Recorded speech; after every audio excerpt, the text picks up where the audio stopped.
Bonsoir à tous. Donc le sujet de ce soir, c'est sur l'intelligence. Intelligence et philosophie. Donc ce sont des raisonnements, des assertions que j'ai écrites il y a quelques mois. Donc je voulais vous faire part. Alors la question donc primordiale, pour ma part, peut-on comprendre l'intelligence? Alors, c'est une faculté, une capacité subjective et propre à chacun. Toutefois, pour ma part, il existe des variations d'intelligence en fonction des individus. Par exemple, pour 1000 hommes, il y a 1000 intelligences, comme pour 1000 bipèdes, il y a 1000 façons de marcher.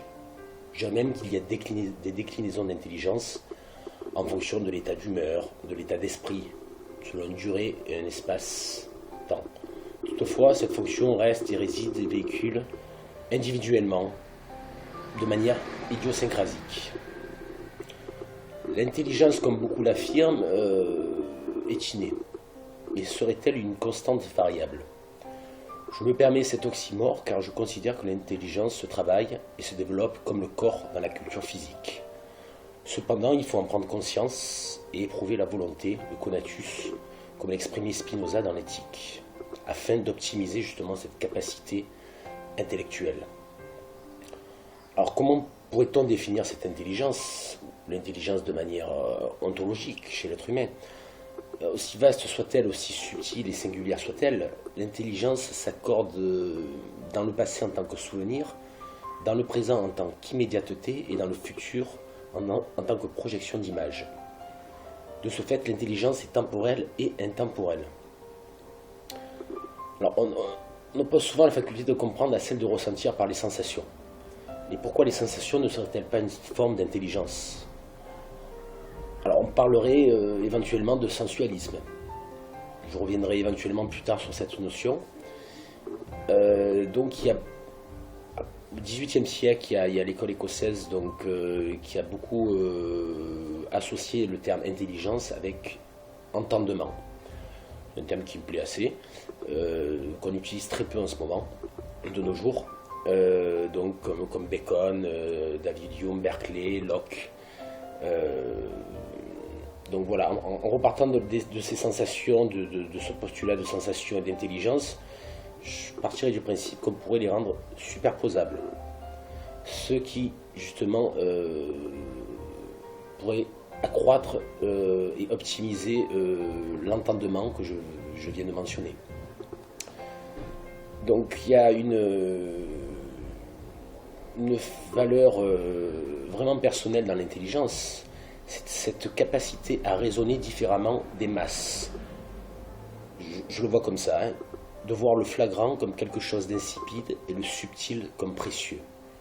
Ce n'est pas forcément une substance quantifiable, elle est incommensurable, c'est une vision vraiment différente du monde. Cette aptitude, ce travail se forge, se maîtrise avec le temps, d'où une connaissance de soi, de son moi. C'est une manière de voir et de réagir différemment, une vision holiste, une vision heuristique du monde, des êtres à soi-même et de soi-même vers les autres. Tout va plus vite, les connexions neuronales implosent au sens figuré, à obtenir une vue d'ensemble plus nette, plus possible, la plus aiguisée, la plus acérée et donc la plus lucide. Être intelligent, ce n'est pas posséder l'hégémonie de la certitude et du savoir, surtout. Là, on parle de notion d'omniscience, mais un doute sur beaucoup de points élaborés. Comme Descartes, justement, le mentionnait dans le discours de la méthode ou les métaphysiques, le doute est important, quoi. Donc, des gens qui ont une intelligence hors norme, supérieure, émettent beaucoup de doutes, ce qui implique un perfectionnement. Ils ont cette lucidité du doute et cette lucidité de raisonner soit de manière intuitive, soit de manière discursive, ou les deux en même temps, quoi. Donc par rationalité et par intuition. Voilà. Être intelligent, c'est aussi reconnaître ses failles, les failles et ses failles. Pour ma part, le doute est source d'intelligence. Quand il y a doute, il y a lucidité et clairvoyance. Alors, ce n'est pas seulement un potentiel hors norme sur le plan anatomico-cérébelleux, mais une efficience émotionnelle. On en parle très peu. Les émotions sont exacerbées et ça peut troubler justement l'intelligence chez les individus, chez des êtres humains. Donc lorsqu'on arrive à maîtriser, je dirais à gérer de manière efficiente nos émotions, on arrive à optimiser justement cette faculté de comprendre, cette faculté de raisonner. L'intelligence est aussi un état d'esprit, elle s'inscrit d'une façon de penser à un certain moment. Donc on ne passe pas la même chose à tel moment de la vie. Il y a des fluctuations dans l'esprit, des états émotionnels, d'humeur, d'où le concept d'intelligence émotionnelle, qui a beaucoup été travaillé par Goldman, Salovey et Meyer. Donc là, vous pouvez aller voir sur Internet en tapant, vous avez des vidéos justement qui parlent de l'intelligence émotionnelle. Donc, moi j'arrive, à partir de cette notion d'intelligence, je parlais de matrice d'entendement. Donc l'intelligence s'organise telle une matrice où toutes les composantes s'imbriquent de façon ordonnée et ou anarchique, pour créer un système qui sera le corollaire des pensées intelligentes.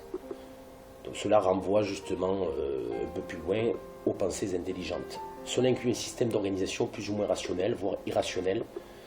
Irrationnel dans ce cas-là ne stipule pas que ce système est sans raison et dépourvu de raison, mais simplement que nous n'ayons pas pu toute élucider à ce sujet, pour nous permettre d'affirmer que ce système est rationnel.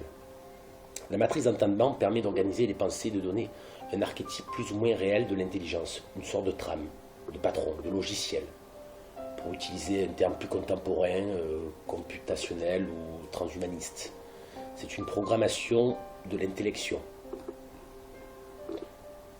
Je parlerai aussi en second point on en parle un peu plus, d'association d'idées. L'association d'idées ou d'images permet d'étendre sa capacité à faire des liens de causalité. Donc, voir le principe de raison suffisante très discuté chez Leibniz, Kant, Schopenhauer, des liens de cause à effet chez Hume, Locke, philosophie empiriste, de cause à cause, d'effet à cause, d'effet à effet.